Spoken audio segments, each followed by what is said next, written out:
Y cuando hablo de fuente, recuerden este ejemplo de la autorreferencialidad que expliqué por ahí poniendo como ejemplos vivos a Osvaldo, a Regina y a Penélope. Entonces, los criterios subjetivistas sirven para describir casos específicos, es decir, se quedan en la etapa descriptiva, pero no explican ni determinan la fuente del valor. En respuesta a una pregunta anterior de cómo dar cuenta del carácter normativo y auténtico del valor moral, ¿cuál es la fuente originaria del valor moral?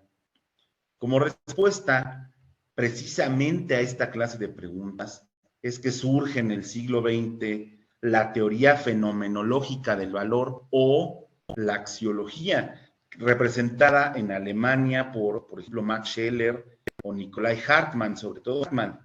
Y bueno, en habla hispana, pues tenemos a José Ortega y Gasset, quien le llamaba a lo que hoy conocemos como axiología, se le llamaba estimativa. Bueno, la propuesta de Hartmann, por ejemplo, sostiene que los valores no proceden ni de las cosas, ni de estados o situaciones reales, ni del sujeto que los valora. O sea, no es ni objetiva ni subjetiva. Y entonces, si no hay objetivismo ni subjetivismo, pues, ¿qué vendrían a ser los valores? ¿De dónde proceden? Pues para Hartmann son una especie de objeto a priori, parecido a los arquetipos del mundo de las formas de Platón, en virtud del cual participaba todo lo que es valioso. Lo ya vimos, la verdad, la belleza y la bondad.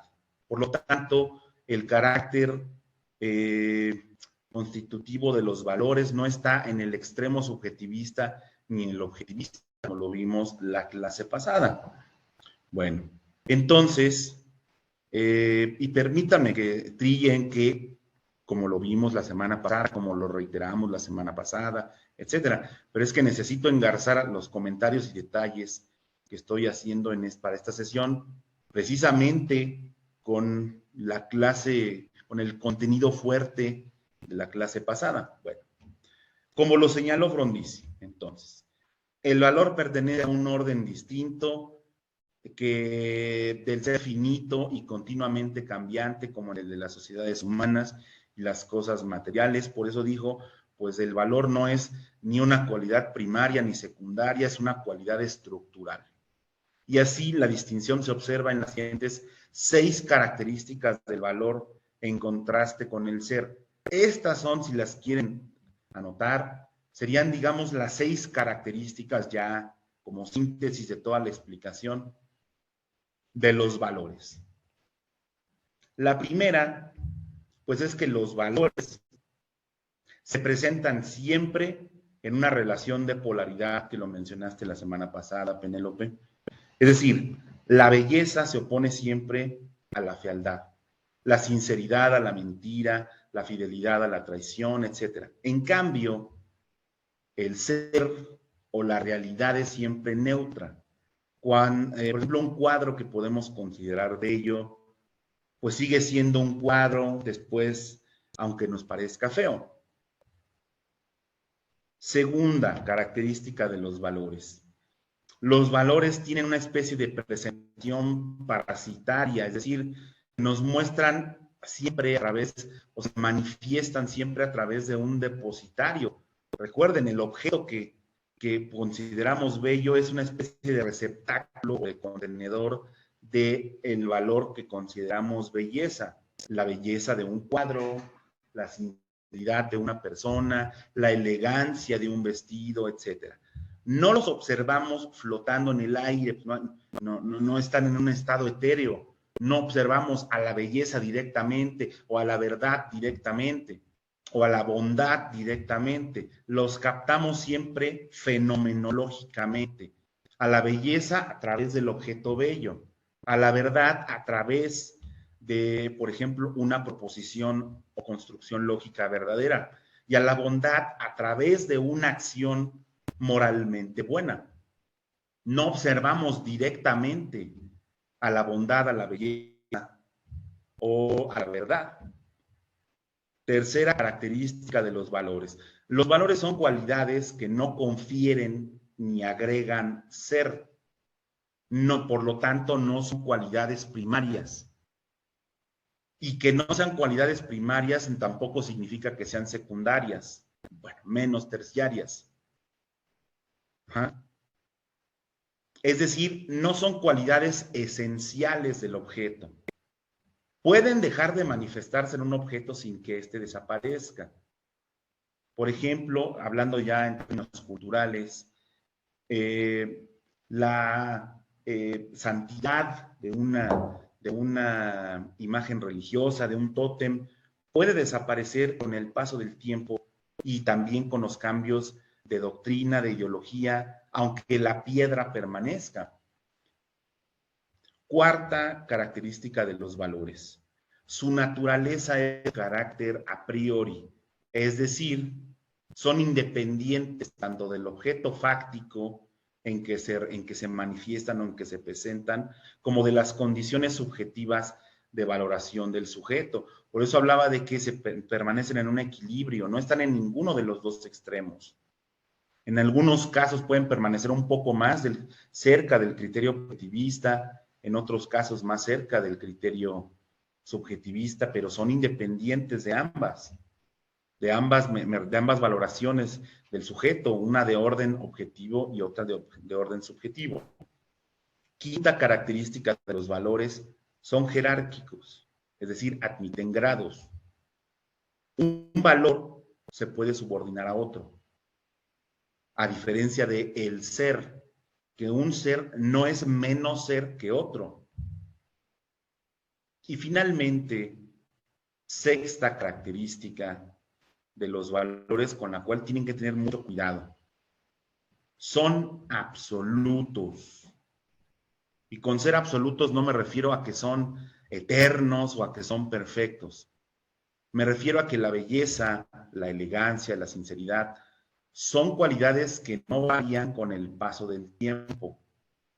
Lo que varía son los objetos prácticos a que se aplican.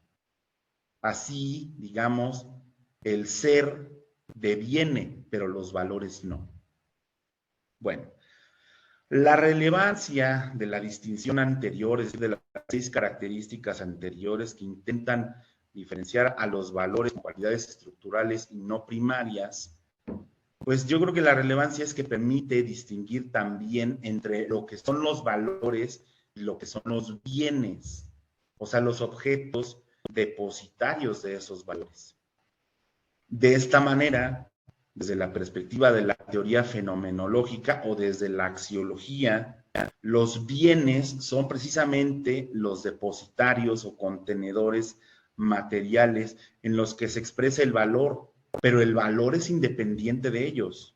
Y con lo anterior, la axiología distinguió el valor de las cualidades intrínsecas de los objetos, tanto a nivel físico como a nivel esencial, como de la experiencia interna de los propios sujetos, es decir, sus actitudes o estados de ánimo. Y con ello, pues perfiló la posibilidad de elaborar un criterio de objetividad del valor que no cayera en los problemas ni de la concepción tradicional del conocimiento con su idea de realidad esencial, o sea, las cosas tienen esencias, ni en el psicologismo de la postura subjetivista, que prácticamente es decir, todo es relativo.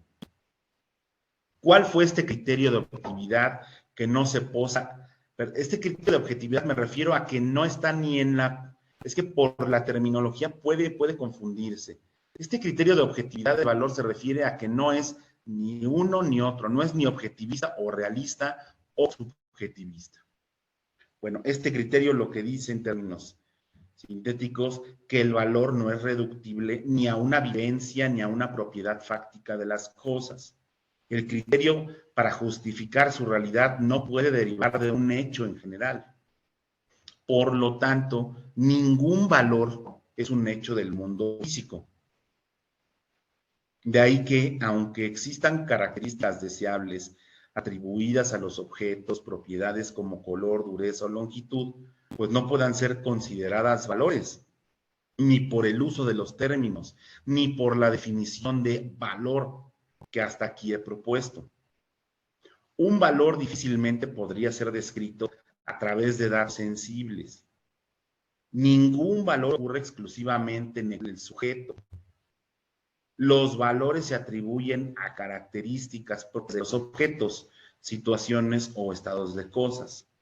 Ningún valor, ni siquiera los valores objetivos se encuentran en el nivel de saberes objetivos y no hay forma de demostrar que sean universalizables de manera legítima. Aún así, aunque los valores no puedan servir como criterios absolutos de justificación, hay algunos que funcionan como razones suficientes y por ello intervienen de manera eficiente en diferentes situaciones y tomas de decisiones.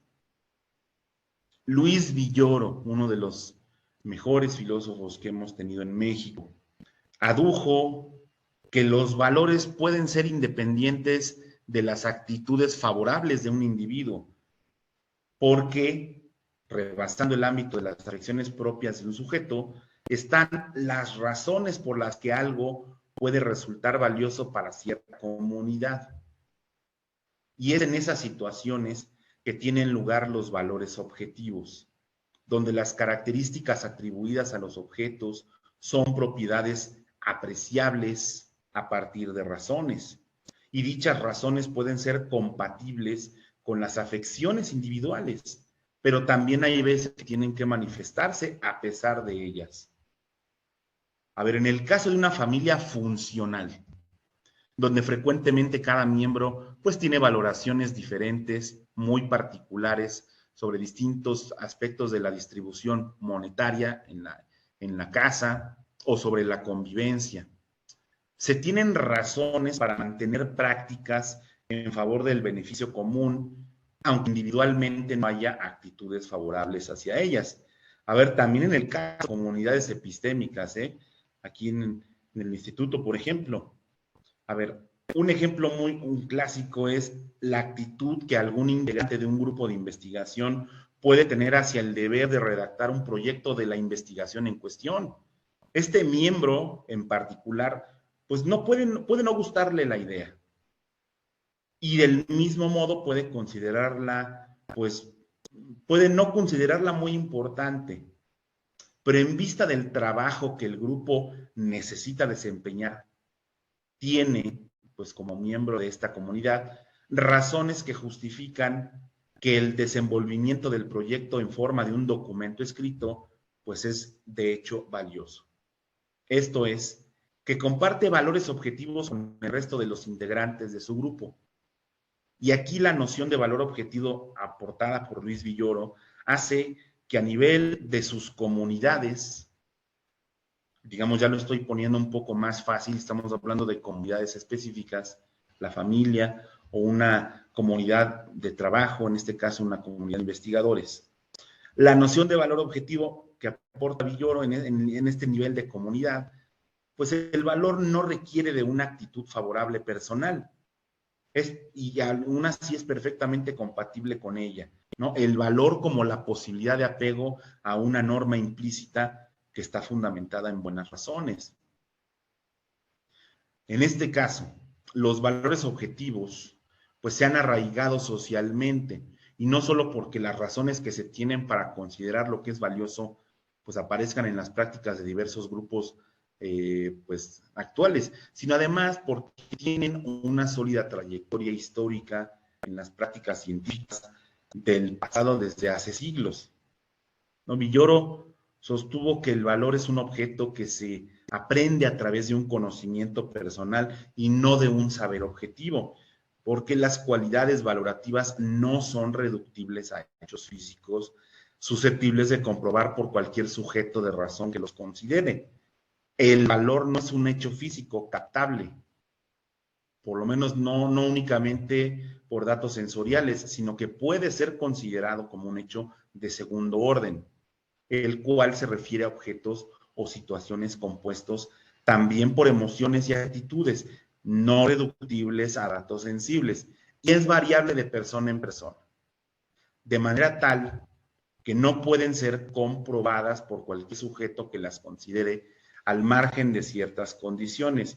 ¿Cuáles condiciones? Bueno, en primer lugar, Villoro habla que la atribución de valor a un objeto o situación objetiva supone una actitud positiva hacia este. Y por actitud positiva me refiero a una disposición favorable hacia un objeto o hacia una acción, la cual puede traducirse precisamente como deseo, aprecio, estimación, admiración, ¿no? Que dirigimos hacia un objeto o hacia una acción. Esa acción es agradable. Ese objeto es deseable.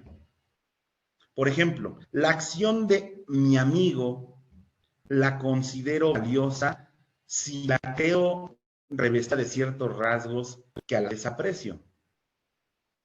Para conceder valor a una sociedad democrática, tengo que creer primero en ciertas características de esa forma de gobierno y al mismo tiempo estimarlas. De esta manera, de acuerdo con Luis Villoro, toda captación de valor se asienta sobre una actitud positiva hacia un objeto o hacia una situación. Y el objeto y la situación son portadores de ese valor. En segundo lugar, para captar un valor se requiere, según Villoro, de la existencia en el sujeto de cierto estado de carencia que sería cubierto por el objeto valorado. A ver, Villoro sostuvo que la disposición favorable que nos conduce a la percepción de un valor también tiene su reverso, la percepción en el sujeto de una carencia. Justamente esa carencia constituye aquello que consideramos valioso. Así pues, la actitud positiva que nos conduce a captar un valor, de acuerdo con Villoro, implica la existencia en el sujeto de una necesidad, carencia, anhelo o privación que serían cubiertos por el objeto valorado. De ahí que quienes más padecen la injusticia, pues son quienes más la reclaman con fuerza y solo anhelan la paz quienes posiblemente vivan permanentemente en un estado de violencia. Finalmente, pues las cualidades en que se muestra el valor en esta misma línea de Luis Villoro, sobre todo en los de tipo estético religioso, requieren de consideraciones subjetivas suplementarias en el sujeto. Por ejemplo, no basta abandonar la ciudad para captar la belleza de un bosque, ¿no? Se requiere también estar abierto al encuentro con la naturaleza. La experiencia del valor, es decir, también requiere condiciones subjetivas, difíciles de definir a veces, digamos, como tener cierta sensibilidad, a veces incluso recurrimos al anglicismo, tener cierto feeling, sobre todo en la música, tener buen gusto, buena apertura de espíritu, ¿no? Buen discernimiento, charm, o sea, encanto. ¿Sí? Así pues, la captación del valor, pues no puede darse al margen de ciertas condiciones afectivas personales. Y en cambio, como digamos anteriormente, el saber objetivo sí puede darse de un modo impersonal, ya que se refiere a datos públicos empíricos, a hechos físicos aprensibles en datos sensibles, quiero decir, y a saberes teóricos acerca de ellos. Por consiguiente, el valor, pues es un objeto de un conocimiento personal y no de un saber objetivo, según Luis Villoro. Bueno, pero lo anterior no significa que la captación o experiencia personal del valor, pues haga del valor una realidad objetiva, sino que la captación de un valor requiere de cualidades subjetivas distintas en cada sujeto y por lo tanto no son generalizables. A ver, como se dan cuenta y como vimos también en la clase en pasada, aquí entran en juego ambas posturas. O sea, aquí está jugando en forma muy compleja criterios objetivistas y subjetivistas para llegar a la conclusión de qué es el valor y cómo valoramos. Por eso les dije, es un poco complejo este tema porque pues, no es tan tajante como decir el valor, lo podemos definir desde una mirada subjetivista o una mirada objetivista. Ambos criterios están jugando en formas muy complejas. Bueno, No obstante, pues la captación del valor no crea en el objeto aquellas cualidades benéficas por las que lo apreciamos. Son estas cualidades del mundo en torno a las que, digamos, encienden el deseo, despiertan un anhelo, muestran aquello de que carecemos y por consiguiente el conocimiento personal del valor, como hemos visto, pues no se reduce únicamente a la experiencia directa del valor, sino que requiere también de una crítica a tal experiencia, con base en la cual se puede asegurar en términos razonables la objetividad de tal experiencia.